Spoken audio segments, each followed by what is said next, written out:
우리가 사순절 네 번째 주일을 보내고 있습니다. 예수님께서 이 땅에 오신 이유를 요한복음에서는 예수님 친히 이렇게 말씀하십니다. 내가 양들로 하여금 생명을 얻되 더욱더 풍성히 얻게 하려 함이니라. 이렇게 이야기해요. 생명을 얻게 하시려고, 구원함을 얻게 하시려고 주님 이 땅에 오셨다고 예수님이 친히 이 땅에 오신 목적을 밝히신 바가 있지요. 성경에 예수님께서 하신 많은 비유와 행적이 있지만 그 가운데에 특별히 우리가 함께 읽고 있는 누가복음 15장 말씀은 아마 이 땅에 예수님께서 오신 목적과 이 땅에서 하신 일들과 앞으로 해야 할 일들을 비유의 말씀을 통해서 가장 적절하고도 분명하게 선포해 주신 말씀이 되어지는 줄 믿습니다. 그러므로 주님의 이 땅에 오셔서 구원의 완성을 이루어 나가신 부활절을 우리가 다시 한번 기다리고 고대하면서 우리가 이 누가복음 15장의 말씀을 통해서 생명을 살리고 잃어버린 것을 다시 찾으시는 하나님의 은혜와 은총과 감격에 동참하게 되기를 주님의 이름으로 기원합니다.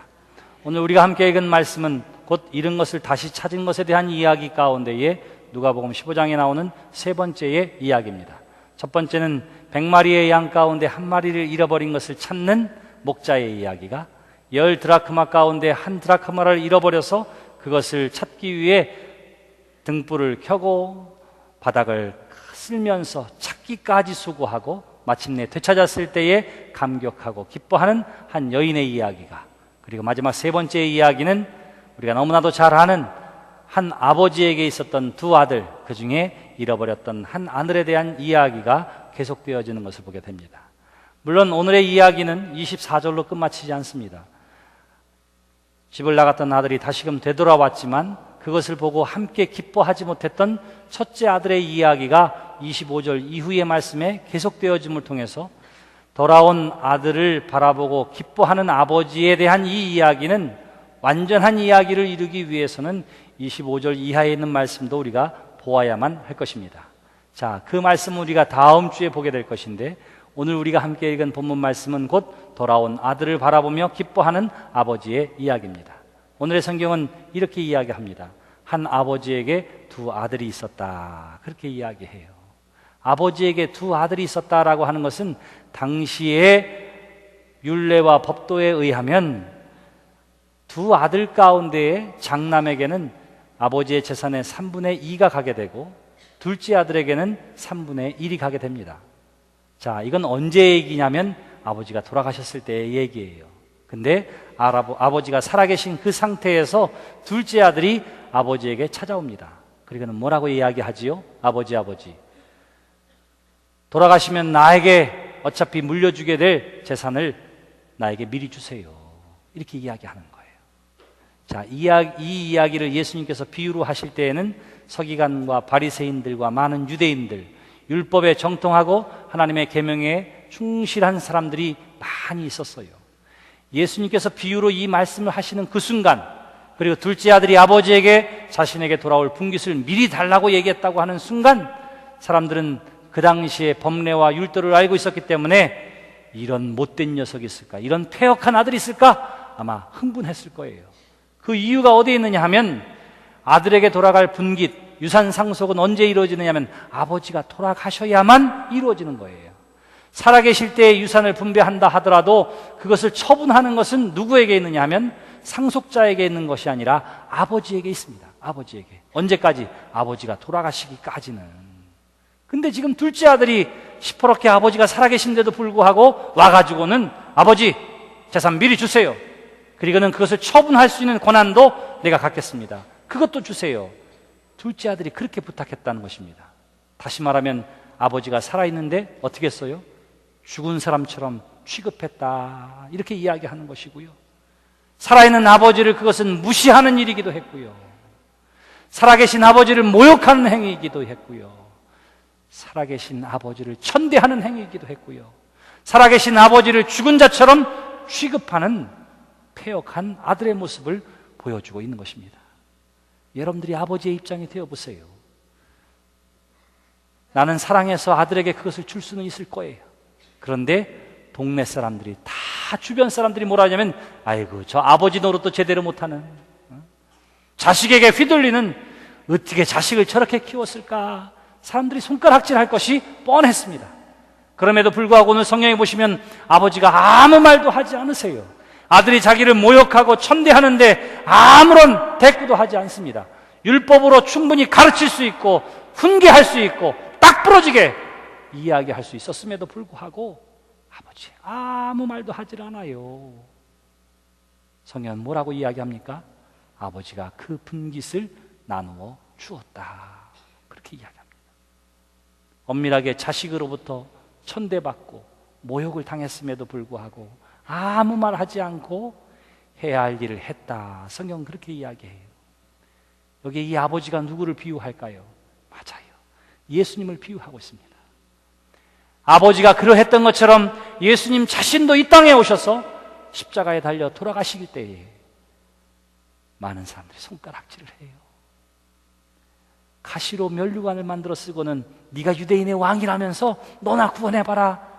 갈대 몽둥이를 만들어서 가시를 쓰이고 머리를 탁탁탁 치면서 모욕하는데 얼굴에 침을 뱉는데도 예수님 한 말씀도 하지 않으십니다.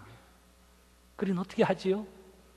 자기가 해야 할 바 십자가에 달려 죽음을 통해서 우리의 대속자가 되어주시는 구속의 사건들을, 그 역사를 아무 말 없이 이루어 가시는 거예요. 예수님이 그러했던 것처럼 여기 아버지도 마찬가지였습니다. 이 패역한 아들의 요구에 대해서 한마디 말씀하지 않으세요. 그리고는 아들에게 재산을 주었다. 성경은 그렇게 이야기합니다. 자, 이 아들이 어떻게 하느냐 하면 며칠 후에 모든 재산을 다 정리해서 아버지의 집을 떠났다. 먼 나라로 갔다. 이렇게 이야기합니다. 재산을 받았으니까 어떻게 돼요? 그것을 가지고 옆에 이사 가거나 그 동네에서라도 아버지를 잘 섬기고 효도하면서 잘 살 수도 있었을 거예요. 아버지가 나에게 이렇게 대우해 주는구나, 이렇게 사랑해 주는구나 하는 것 때문에 효로 갚을 수도 있었을 거예요. 근데 그는 뭐라면 먼 나라로 떠났다. 그렇게 이야기합니다. 아버지의 곁을 떠났어요. 먼 나라로 이민을 갔습니다. 그는 뭐예요? 내 뜻대로 살아야지. 내 자유를 마음껏 누려야지. 나는 아버지의 그늘에서 벗어나야지 하는 것이 그의 마음 가운데 있었던 거예요. 한 걸음 더 나아가서 자식으로 마땅히 공경해야 할 부모에 대한 효의 도리조차도 버렸다. 성경은 그렇게 이야기를 하고 있는 것입니다. 그가 가서 한 일이 무엇입니까? 여기 보니까 허랑방탕하여 그렇게 이야기해요. 허랑방탕하다고 하는 말이 헬라어의 아소토스 이런 단어를 썼어요. 무분별한 이런 뜻이도 하고 관리를 제대로 못하는 혹은 방탕한 여러 가지 의미를 가지고 있습니다. 다시 말하면 그가 재산 관리를 제대로 하지 못했다 하는 거예요. 재산 관리를 제대로 하지 못했다. 그래서 결과가 어떻게 됐느냐 하면 그 재산을 낭비하더니 다 없앴다. 성경 그렇게 이야기해요. 수중에 남은 것이 하나도 없어요. 하나도 없습니다. 관리를 잘하지 못하면 결국 그렇게 되는 거예요. 자, 여러분 아마 그 탕자의 나이가 몇 살이었을 거라 생각하느냐면 17살에서 26살이 될 것이다 이렇게 생각합니다. 왜냐하면 여기 보니까 그가 총각이었다고 하는 것을 은연중에 드러나게 되지요. 그러니까 총각이었다고 하는 이야기는 결혼 정년기에 이르지 않았다 이런 뜻이기도 해요. 그 당시에 보통 사람이 17에서 25살 사이에 결혼했으니까 아마 17 전후가 될 것입니다. 그 녀석이 나가서 어떻게 하느냐 하면 재산을 다 잃었어요. 그러나 뭐는 남아요? 건강한 육신은 있어요. 청년이 가서 뭘 못해 먹고 살겠어요? 성경은 뭐라고 하면 다 없앤 후에 그렇게 이야기하고 돈이 떨어졌으니까 내가 내 몸으로라도 먹고 살 수 있다라고 생각할 그때에 어떤 일이 벌어지느냐 하면 성경은 이렇게 이야기해요. 그 나라에 크게 흉년이 들어 그가 비로소 궁핍한지라 그래요.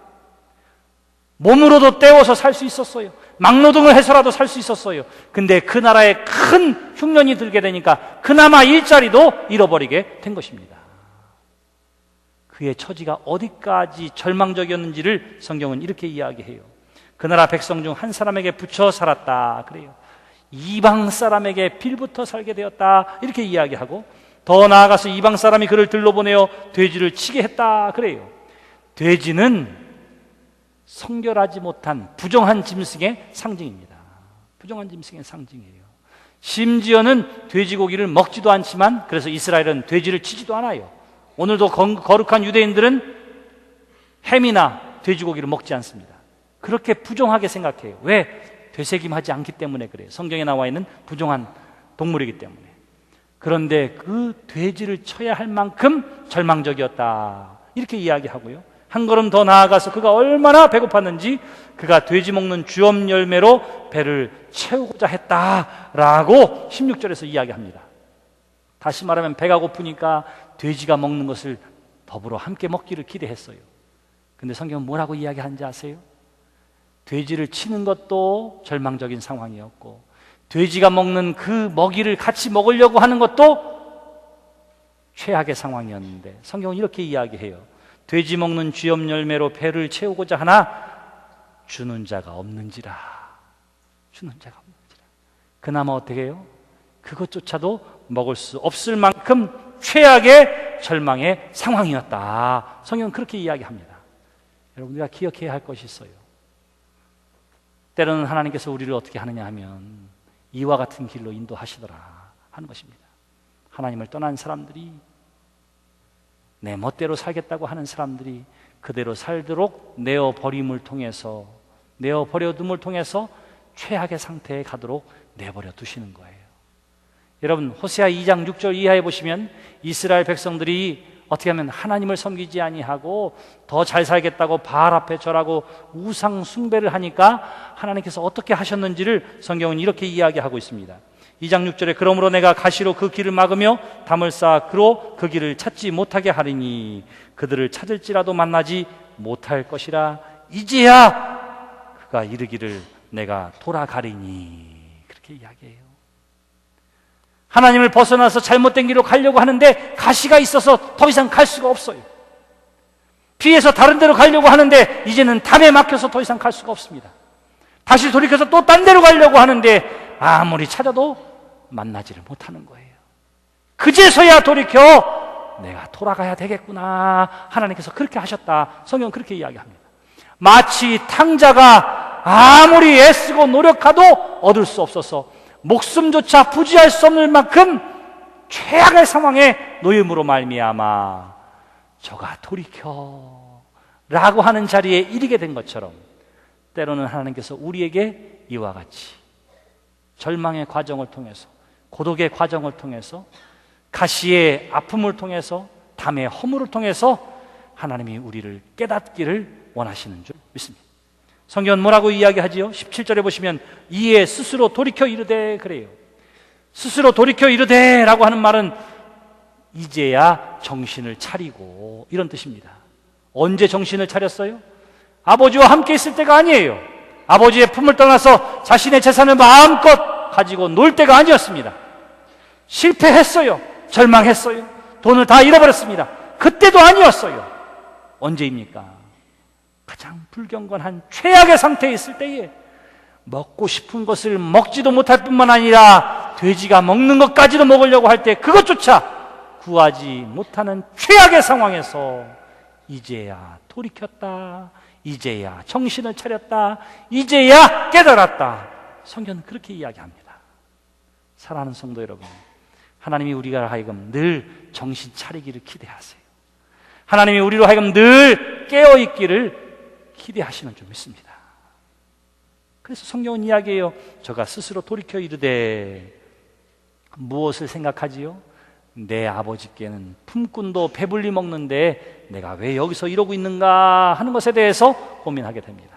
그리고는 내가 일어나 아버지께 가서 이렇게 얘기해야지 하고는 연습을 시작해요. 연습을. 성경 뭐라고 합니까? 18절에 보면 아버지, 내가 하늘과 아버지께 죄를 지었사오니 지금부터는 아버지의 아들이라 일컬음을 감당하지 못하게 한나이다. 나를 품꾼의 하나로 보소서 하리라 하고는 일어나 아버지께로 돌아갔다. 성경은 그렇게 이야기해요. 성경 뭐라고 얘기하느냐 하면 저가 진실로 회개했다, 저가 정말로 뉘우쳤다. 성경은 그렇게 이야기하지 않아요. 오늘 성경이 얘기하려고 하는 것은 그가 얼마나 불완전했는지를 이야기합니다. 그저 이러다가는 죽게 생겼으니까 생각나는 게 뭐냐면, 우리 아버지 집에 있는 종들도 먹고 사는 데에는 문제 없는데 내가 아버지한테 돌아가서 그 종들처럼이라도 먹고 살게 해달라고, 생명을 부지해달라고 해야지. 아버지한테 가면 이렇게 얘기해야 되겠다. 아버지, 내가 하늘과 아버지에게 죄를 지었으니 나를 품꾼의 하나로 써주세요. 이렇게 얘기해야지. 그렇게 생각하고 그 발걸음을 아버지께 옮겼다 하는 거예요. 보세요. 그가 완전히 회개한 것 아니에요. 눈물 흘리며 땅을 치며 내가 아버지의 마음을 얼마나 아프게 했는지를 깨달았던 것도 아닙니다. 아버지에게 가서 그것을 제대로 고백한 것도 아니에요. 그는 불완전했습니다. 온전한 회개자도 아니었어요. 자기의 잘못을 깨달은 것도 아니었습니다. 그저 그 깨달은 것이라고는 아버지 집에 가면 그래도 먹고는 살겠구나 하는 그거 하나였습니다. 그래서 그가 자리에서 일어나 아버지께로 집으로 발걸음을 옮겼다, 그런 거예요. 여러분, 예수님이 왜 이 말씀을 하실까요? 왜 그 아들이 그렇게 부족했다고 계속해서 이야기할까요? 저와 여러분들이 지금 주님 앞에 나와 있는 줄 믿습니다. 여러분 가운데 온전하게 내가 무엇을 잘못했는지 다 하나님 앞에 아뢰며 눈물 흘리며 회개하지 못한다 하더라도 주는 그리스도시요 살아계신 하나님의 아들입니다 라고 온전한 신앙 고백을 하지 못한다 하더라도 주님 앞에 나오는 모든 사람들을 하나님께서는 용서해 주시고 안아주시고 회복시켜 주시는 줄 믿습니다. 여러분 가운데는 내가 온전히 하나님을 믿고 하나님이 어떠한 분인지를 알고 신앙 고백도 제대로 하고 성경도 제대로 알아야만 구원함을 얻고 하나님의 자녀가 되는 것 아닌가 생각하는 사람이 있을 수 있어요. 그러나 하나님의 자녀가 된 다음부터 알아가는 것이에요. 그저 주 앞에 나오면 우리가 구원함을 얻게 되는 줄 믿습니다. 하나님의 자녀가 되어지는 줄 믿습니다. 에이, 무슨 말씀이에요? 아니에요. 맞아요. 왜 그런지 아세요? 우리가 대표적인 예를 예수님께서 마지막에 보여주셨습니다. 예수님 십자가에 달려 돌아가실 때에 예수님의 우편에 달렸던 강도를 아시지요? 그가 예수님을 그리스도라고 고백했습니까? 주일 성수를 단 한 번이라도 했습니까? 11조를 단 한 번이라도 드렸습니까? 주님의 성전에 나온 적이 있습니까? 아니에요. 한 번도 없습니다. 그가 누군지도 몰라요. 그저 죽음의 현장 앞에서 자기의 왼편에 있는 예수님을 바라보고는 한마디 했어요. 당신의 나라에 들어갈 때 나 좀 기억해 주시오. 이거였어요. 이거예요. 불완전한 고백이었습니다. 온전히 회개한 것도 아니에요. 그저 나 좀 기억해 달라고 하는 그 불완전하고도 온전치 못한 고백이었지만 주님 앞에 고백했을 때에 주님이 뭐라고 하지요? 내가 오늘 나와 함께 낙원에 가 있으리라. 불완전했지만 여전히 연약했지만 주님의 이름을 부르는 사람을 주님은 구원함을 얻게 해 주신 줄 믿습니다. 오늘 이 둘째 아들도 마찬가지예요. 실패와 좌절과 역경 가운데 진실로 회개하고 진실로 잘못을 뉘우치는 것이 아니라 그저 아버지한테 가면은 목숨은 연장하겠구나 생각하고는 내가 이렇게 얘기해야지 혼자 독백으로 연습해요. 아버지, 내가 하늘과 아버지에게 죄를 지었습니다. 나를 품꾼의 하나로 삼아주세요. 이렇게 얘기해야지. 계속 얘기하고 생각하면서 쭝얼거리고 가는데 성경은 뭐라고 이야기하지요? 먼 곳에서 아버지가 저를 보고 달려왔다. 그렇게 이야기해요. 아직도 거리가 먼데 아버지가 그를 보고 측은히 여겨 달려왔다. 그렇게 이야기해요. 여러분, 아들이 아버지를 발견하는 게 쉬울까요? 아버지가 아들을 발견하는 게 쉬울까요? 네, 어떨 것 같아요? 분명한 것은 아들이 아버지를 발견하는 게 쉽습니다. 왜냐하면 집이 어딘지도 알고 아버지의 겉모습도 알고 무슨 옷을 입었는지 대충 알고 있거든요. 풍채만 봐도 알거든요. 근데 지금 이 아들은 어떤 상태냐면 집을 떠날 때와는 전혀 다른 상황이에요. 전혀 다른 상황이에요. 거지의 몰골이었고 굶주림의 몰골이었고 옷조차 제대로 입지 못하고 성경에 보면 신발도 제대로 신지를 못했습니다. 저게 누구야 할 만큼 초라한 행색이었어요. 그럼에도 불구하고 아직도 거리가 멀었는데 아버지가 그 아들을 보고 측은히 여겨 달려왔다. 성경은 그렇게 이야기해요. 하나님이 우리를 먼저 찾아주십니다. 하나님이 우리에게 먼저 다가오시는 긍휼의 하나님이심을 믿으시기를 바랍니다. 그리고는 어떻게 이야기하지요? 아버지가 달려와서는 어떻게 하느냐 하면 자신의 옷을 벗어서 그에게 입혀줘요.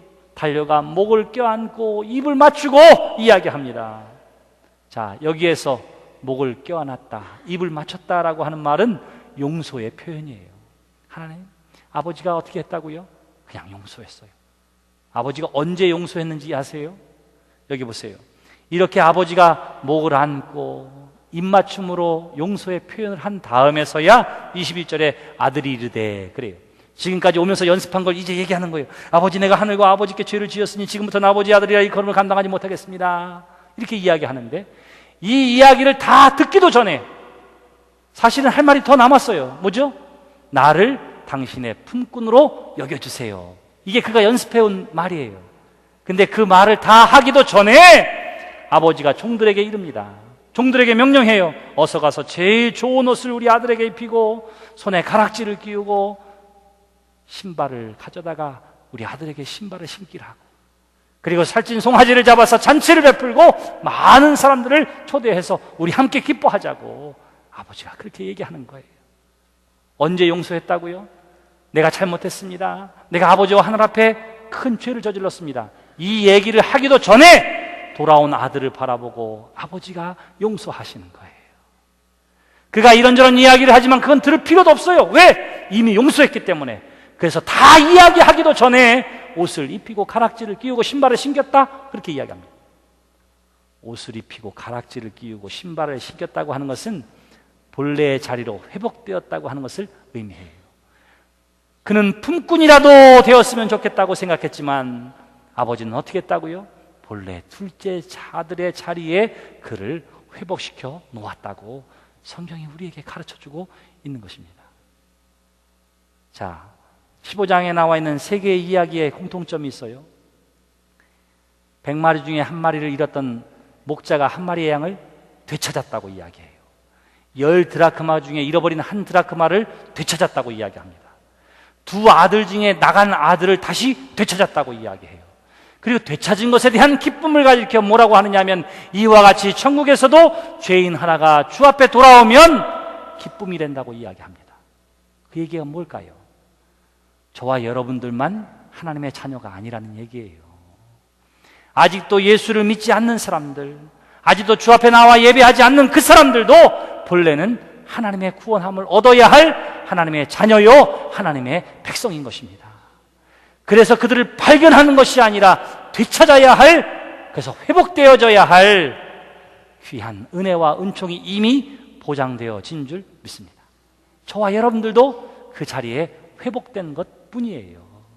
그러므로 그것으로 말미암아 기뻐할 뿐만 아니라 주님이 이 일을 위해 아버지가 먼 발치에서 기다리는 것처럼 여전히 하나님께서 기다리심을 기억하며 많은 영혼들을 하나님께로 인도하는 데 쓰임받는 여러분이 되시기를 주님의 이름으로 기원합니다. 하나님이 받아주세요. 모든 사람들을 받아주십니다. 불완전해도 받아주십니다. 다 알지 못해도 주 앞에 나오는 사람들을 하나님께서 품어주시고 회복시켜 주시는 줄 믿습니다. 그 아버지의 기다림이 저와 여러분들을 하나님의 자녀가 되게 해주셨고, 여전히 그 아버지는 기다리고 계심으로 말미암아 많은 영혼들이 구원함을 얻기를 아직도 기다리고 계심을 오늘의 성경을 통해서 우리에게 가르쳐주고 있는 거예요. 여러분 주변에 방황하는 사람이 있습니까? 실패와 좌절 가운데 있는 사람이 있습니까? 마음 아파하는 사람이 있습니까? 이 하나님의, 이 아버지의 기다림을 소개하시기를 바랍니다. 이 탕자였다면, 그래서 오늘 이 이야기를 자신의 이야기로 고백했다면 아마 이런 복음성가를 불렀으리라, 이런 생각이 들어요. 나는 길 잃은 나그네였네, 죄 중에 헤매이는데 사랑의 왕 내 목자 예수 나를 집으로 인도하네. 진실로 선함과 그 인자하심이 날마다 함께 하시리라. 진실로 선함과 그 인자하심이 날마다 함께 하시리라. 영원토록 주 안에 내가 거하리라. 영원토록 주 안에 나 함께 살리라. 진실로 선함과 그 인자하심이 날마다 함께 하시리라. 저와 여러분들이 이곳에 있게 된 이유가 하나님이 저를 이곳까지 초대해 주셨기 때문인 줄 믿습니다. 그러므로 이곳에 나온 우리가 하나님 앞에 가져야 할 마음의 생각이 있다면 영원토록 내가 주 안에 살겠습니다 하는 거예요. 영원토록 주 안에 살겠습니다. 여러분이 탕자가 집에 와서 아버지가 이렇게 저를 회복시켜 주셨을 때에 그 다음에 그가 어떻게 살았을까요? 기회가 되어 또 아버지에게 이르기를 아버지 나에게 돌아올 분깃을 내게 주시옵소서 이러고 다시 나갔을까요? 아니에요. 아버지의 집이 얼마나 소중한지를 저는 깨달았을 것입니다. 아버지의 사랑 안에 거하였을 것입니다. 그러므로 사랑하는 성도 여러분, 우리 모두가 다 우리를 불러주시고 기다려주시고 회복시켜주신 이 하나님의 은혜와 진리 가운데 거하는 성도들이 되시기를 주님의 이름으로 기원합니다. 우리의 믿음이 이전보다 더욱더 하나님 앞에 한 걸음 더 나아가는, 그래서 내가 영원토록 주 안에 살리라고 결단하는 여러분들이 되시기를 바랍니다. 어제보다는 오늘이 더 하나님 앞에 가까워져야만 할 것입니다. 그러므로 사랑하는 성도 여러분, 오늘 이 말씀을 들은 여러분들이 내가 영원토록 하나님 안에 거하겠습니다, 내가 주님 앞에 한 걸음 더 나아가겠습니다 다짐하고 결심하는 이 시간이 되시기를 바랍니다. 사순절은 매우 중요한 절기예요. 주님이 이 땅에 오셔서 무슨 일을 하셨는지를 다시 한번 묵상하며 하나님 앞에 한 걸음 더 나아가는 은혜의 절기가 되어야 할 줄 믿습니다. 그러므로 영원토록 주 안에 살리라 찬양하고 노래하는 것이 끝나는 것이 아니라, 하나님 앞에 한 걸음 더 나아가겠습니다 결단하는 것으로 끝나는 것이 아니라 마음의 결단이 여러분들의 발걸음으로 옮겨지게 되기를 바랍니다. 할 수만 있으면 한 번 더 한 주간 예배에 나오시고요, 새벽 예배에 한 번 더 나오고요, 하나님의 말씀을 묵상하고 그 말씀대로 실천하는 일에 동참하고 우리의 신앙과 믿음의 삶이 한 걸음 더 하나님께로 나오게 되기를 바랍니다.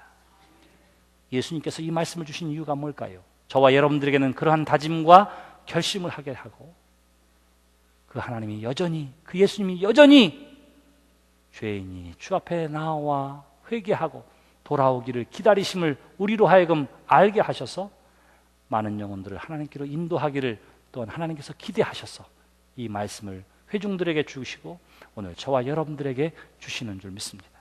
그러므로 한 걸음 더 나아가서 또한 작정하며 기도하시기를 바랍니다. 이번 부활주일에 하나님이 생명 살리기 위해 이 땅에 오셔서 목숨까지도 내어주신 사랑을 보여주셨는데, 하나님 이 시간 내 주변에 예수 믿지 않는 사람들, 신앙의 자리에서 잠시 둘째 아들처럼 떠나 있는 사람들이 있다면 내가 그의 영혼을 놓고 기도합니다. 하나님 도와주세요. 스스로 깨닫게 해주시고 그 발걸음을 인도해 주셔서 주 앞에 나오게 해주세요. 내가 기도하고 그를 초대하겠습니다. 다짐하고 결단해서 구원받는 백성의 숫자가 더하여짐으로 하늘의 기쁨이 더하여지는 데 쓰임받는 저와 여러분, 그리고 우리 교회가 되기를 주님의 이름으로 기원합니다. 기도합시다. 하나님 아버지, 죄인이라 하더라도, 불완전하고 연약한 사람이라 하더라도 주 앞에 나오면 하나님께서 용서해 주시고 회복시켜 주시고 하나님의 자녀가 되는 권세를 허락해 주시는 줄 믿습니다. 나를 용서해 주시고 받아주신 하나님의 은혜와 은총을 기억하며 내가 영원토록 주 안에 살겠습니다 다짐하고 결단하는 우리 모두가 되게 하여 주시옵시고, 더 나아가서 여전히 기다리시는 아버지 하나님 앞에 세상의 많은 영혼들을 인도함으로 말미암아 하나님의 기쁨이 더하여지는 데 쓰임받는 교회가 되게 하시고 우리가 되게 해 주시옵소서. 예수님의 이름으로 기도드렸습니다.